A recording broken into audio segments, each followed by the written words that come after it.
A luta de Sukuna e Gojo ainda está dando o que falar desde o seu encerramento no capítulo 236. Mas, com as informações dos últimos capítulos, podemos estabelecer a timeline completa do entendimento do corte do Sukuna contra o professor. Yo, Geeks, aqui é o LP e vocês estão no canal do Geek Brasil. Fiquem ligados que esse vídeo contém spoilers do mangá de Jujutsu Kaisen. Sim, pessoal, essa semana nós temos capítulo novo de Jujutsu e ao mesmo tempo vamos trazer toda a timeline sobre o corte do Sukuna que cortou Satoru Gojo no meio. O que o Gojo acabou sofrendo, o que o Sukuna acabou aplicando neste corte para conseguir derrotar o professor. Todos os detalhes nesse vídeo logo depois de você deixar o seu like, se inscrever aqui no canal, compartilhar esse vídeo com seus amigos. É muito importante você compartilhar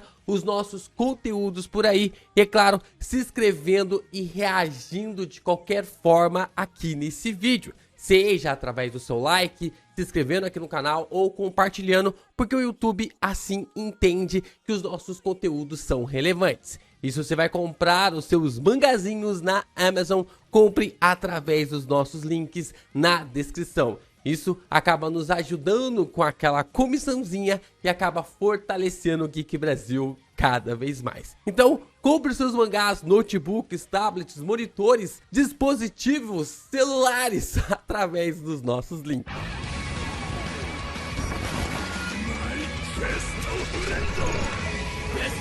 A intenção do Rei das Maldições, desde o começo da batalha contra o professor, era lhe testar, seja através do Taijutsu, como a gente pôde observar no capítulo 224, quando nós vimos um capítulo completo de porradaria, até mesmo testando o professor, expandindo seu domínio e criando uma possibilidade para engoli-lo, mas ele não conseguiu. Sukuna, quando expandiu seu domínio, observou que o refinamento do Satoru era equivalente ao seu, ao ponto de que até mesmo os acertos garantidos fossem anulados. Mesmo também anulando sua técnica depois da expansão do capítulo 226, quando acabou quebrando o domínio do professor, o uso de energia amaldiçoada reversa e o domínio de técnicas fundamentais do Jujutsu do Gojo estava em outro patamar. Isso porque ao quebrar cada domínio do Gojo, o professor ficava sem seu ilimitado e estava sujeito aos cortes da expansão do Sukuna. Mas o uso da energia reversa para diminuir o cooldown da técnica após o domínio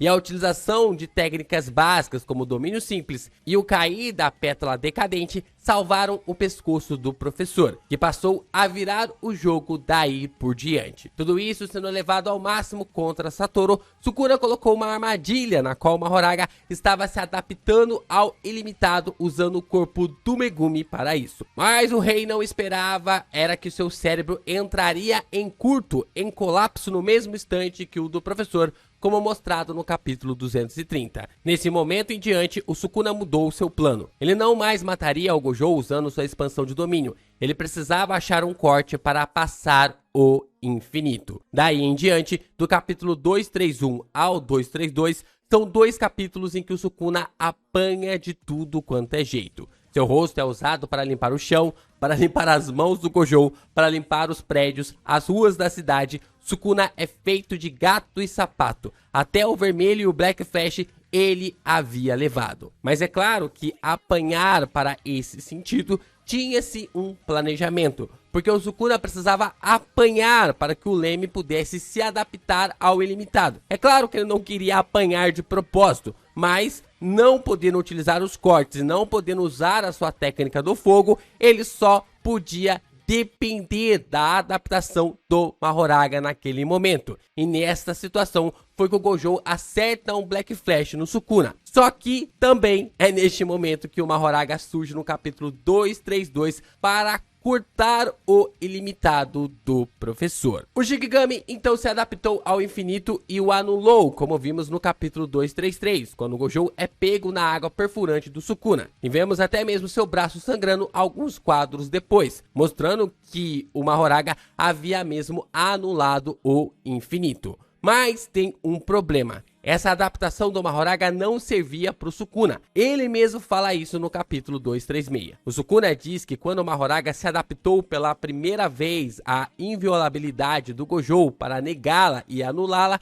ele alterou a natureza da energia amaldiçoada dele. Mas para ele anular o poder do Satoru, isso era impossível. Sukuna não podia fazer algo assim. Então, ele só podia esperar uma próxima adaptação. Por isso que ele criou o Agito. Ele precisava de mais um obstáculo para ganhar tempo para uma nova adaptação do Mahoraga. Por isso vem o capítulo 234, e é nele que o Sukuna pede para o Mahoraga lhe deixar fascinado, e assim lhe dá o corte que ele precisa. Dessa forma, o Shikigami dá o corte que ele tanto quer. O Mahoraga aqui fornece duas coisas para o Sukuna: um corte que ele transpassa o ilimitado sem mudar a sua natureza da energia amaldiçoada, e um corte na qual o Gojo não consegue ver, igual o que o Sukuna havia feito no capítulo 224. 10 capítulos exatos que se passaram. Reparem também como o quadro dessa página é exatamente o professor sendo cortado ao meio, algo que aconteceria exatamente 2 capítulos depois. Assim que o corte do Mahoraga acontece, Sukuna diz apenas um ótimo, coisa que eu já disse aqui neste canal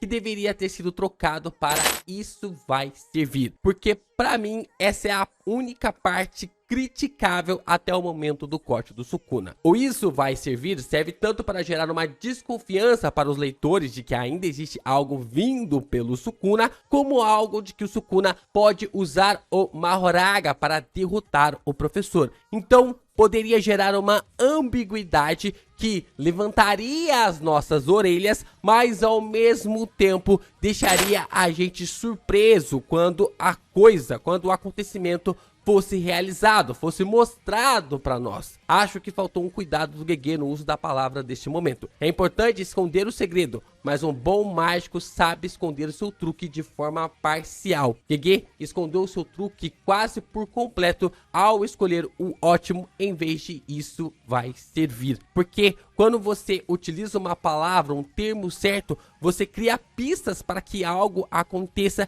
sem ocultar aquilo por completo. Porque quando a revelação surge, você pode dizer que não foi totalmente forçado, que tudo aquilo havia sido planejado de um conceito interessante, o que o ótimo não remeteu para muitos leitores do mangá. Agora sim, o Sukuna achou a forma de adaptação que ele queria, como ele nos explica no capítulo 236. Essa adaptação não era como os cortes em forma de projétil que ele usa, era uma expansão do alvo da técnica. E o alvo da técnica não era Satoru Gojo, mas sim o espaço, a existência, uma extensão do próprio mundo. Então, para cortar, pouco importava a inviolabilidade. Cortando o que existia no espaço, no mundo, o professor seria dividido junto com o mundo e o espaço. Como o rei mesmo diz, foi uma técnica quase impossível, mas foi um ótimo modelo. Só que mais uma vez o Sukuna se ferrou, porque assim que ele achou a forma de se adaptar, o Gojo contra-atacou destruindo o Agito com a emissão máxima de energia amaldiçoada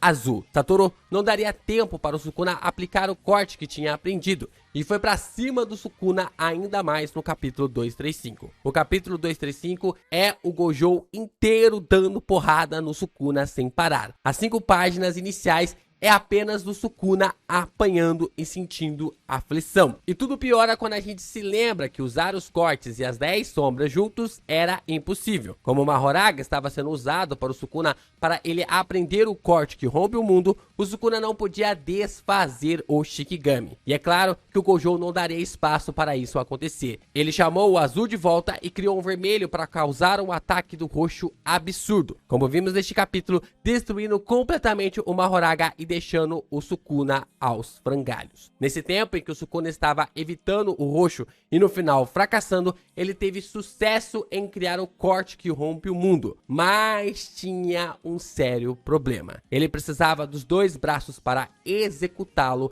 por causa dos selos. E neste momento ele não tinha mais os 2 braços. Se considerarmos que possivelmente toda técnica de feitiço de expansão ou extensão parece demandar o uso de ambas as mãos para ser executada com selos, podemos observar isso quando o Megumi a utiliza, supostamente quando o Gojo utilizou também, e quando o Nanami só utiliza quando sua hora extra começa, o que sugere que isso poderia ser superado mediante um pacto. Então, é neste exato momento que três coisas se encaixam na mente do Sukuna. 1. Ele aprendeu o corte que rompe o mundo, mas só pode dispará-lo uma vez. Se ele errar, o Gojo levantará a guarda e será o fim para ele. O Sukuna estava aos frangalhos. Não tinha como ele continuar uma batalha naquele sentido. É claro que ele teria que ativar a sua técnica de encarnação, mas ao mesmo tempo, se ele ativasse a sua técnica de encarnação,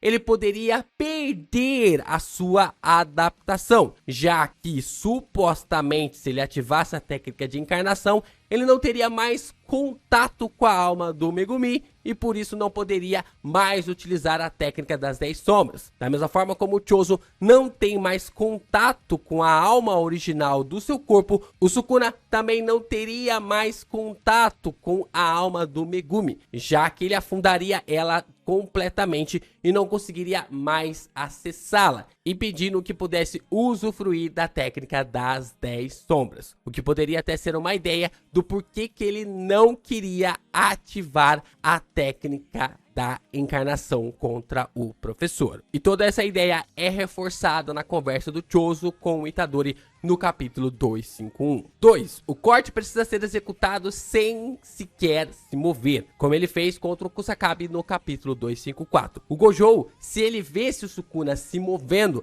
executando uma espécie de corte ou coisa do tipo, mais uma vez o professor iria levantar guarda, iria tomar cuidado, iria prestar atenção no que o Sukuna iria fazer. Então, o Sukuna precisava executar esse corte sem chamar a atenção. 3. Além do corte ser disparado sem lançá-lo, o Sukuna precisa realizar o corte sem os selos. Então, são 3 pontos extremamente importantes para a gente entender de uma forma suposta como o Sukuna teve a ideia para criar o pacto e assim gerar o corte que cortou o professor. Com essas 3 dificuldades, estando só o pó da rabiola, o Sukuna decide criar um pacto parecido com o que o Nanami usa para gerar a sua técnica de extensão. Como vimos no capítulo 255, ele precisa executar o selo do santuário malevolente Ematen para gerar o seu corte de extensão. Dessa forma, ele usou um pacto para aplicar uma restrição a si